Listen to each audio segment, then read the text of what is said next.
28,000 এনেকুৱা ব্যক্তি আছে যাৰ উপাধি কোচ ৰাজবংশী লোকসকলৰ সৈতে মিলে। অৰ্থাৎ 28,000 কোচ ৰাজবংশী লোকে আজিও বিদেশীৰ এটা অপমান লৈ তেওঁলোকে ট্ৰিব্যুনেলত কেছ খেলি আছে।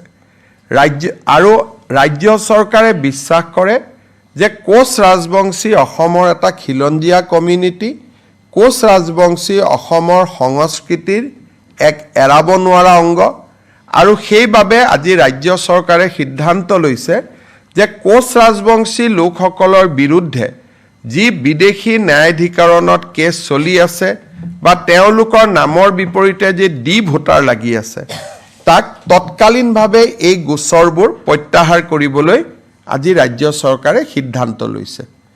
এইটো এটা কোচ ৰাজবংশী কমিউনিটি, বহুত দিন তেওঁলোকে কষ্ট খালে আৰু এই কমিউনিটিৰ মানুহবোৰ বৰ দুখীয়া। গতিকে আজি তেওঁলোকৰ আমি এটা ঐতিহাসিক সিদ্ধান্ত লৈছোঁ যে কোচ ৰাজবংশী কমিউনিটিৰ গাত এতিয়াৰ পৰা আৰু বিদেশীৰ লেবেল লাগি নাথাকিব।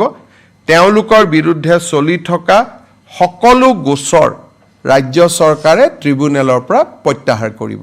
28,000 এনেকুৱা ব্যক্তি আছে যাৰ উপাধি কোচ ৰাজবংশী লোকসকলৰ সৈতে মিলে।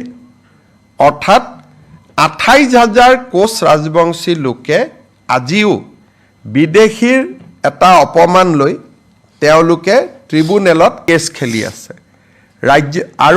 ৰাজ্য চৰকাৰে বিশ্বাস কৰে যে কোচ ৰাজবংশী অসমৰ এটা খিলঞ্জীয়া কমিউনিটি, কোচ ৰাজবংশী অসমৰ সংস্কৃতিৰ এক এৰাব নোৱাৰা অংগ, আৰু সেইবাবে আজি ৰাজ্য চৰকাৰে সিদ্ধান্ত লৈছে যে কোচ ৰাজবংশী লোকসকলৰ বিৰুদ্ধে যি বিদেশী ন্যায়াধিকৰণত কেছ চলি আছে বা তেওঁলোকৰ নামৰ বিপৰীতে যি ডি ভোটাৰ লাগি আছে, তাক তৎকালীনভাৱে এই গোচৰবোৰ প্ৰত্যাহাৰ কৰিবলৈ আজি ৰাজ্য চৰকাৰে সিদ্ধান্ত লৈছে।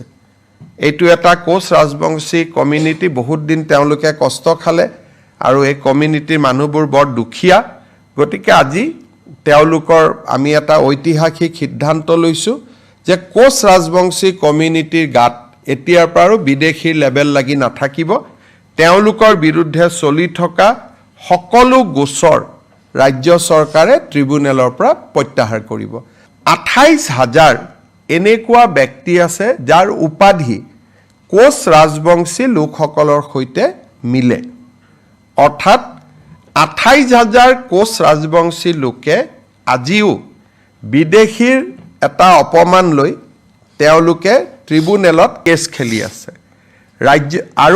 ৰাজ্য চৰকাৰে বিশ্বাস কৰে যে কোচ ৰাজবংশী অসমৰ এটা খিলঞ্জীয়া কমিউনিটি, কোচ ৰাজবংশী অসমৰ সংস্কৃতিৰ এক এৰাব নোৱাৰা অংগ, আৰু সেইবাবে আজি ৰাজ্য চৰকাৰে সিদ্ধান্ত লৈছে যে কোচ ৰাজবংশী লোকসকলৰ বিৰুদ্ধে যি বিদেশী ন্যায়াধিকৰণত কেছ চলি আছে বা তেওঁলোকৰ নামৰ বিপৰীতে যি ডি ভোটাৰ লাগি আছে, তাক তৎকালীনভাৱে এই গোচৰবোৰ প্ৰত্যাহাৰ কৰিবলৈ আজি ৰাজ্য চৰকাৰে সিদ্ধান্ত লৈছে। এইটো এটা কোচ ৰাজবংশী কমিউনিটি, বহুত দিন তেওঁলোকে কষ্ট খালে আৰু এই কমিউনিটিৰ মানুহবোৰ বৰ দুখীয়া। গতিকে আজি তেওঁলোকৰ আমি এটা ঐতিহাসিক সিদ্ধান্ত লৈছোঁ যে কোচ ৰাজবংশী কমিউনিটিৰ গাত এতিয়াৰ পৰা আৰু বিদেশীৰ লেবেল লাগি নাথাকিব। তেওঁলোকৰ বিৰুদ্ধে চলি থকা সকলো গোচৰ ৰাজ্য চৰকাৰে ট্ৰিব্যুনেলৰ পৰা প্ৰত্যাহাৰ কৰিব।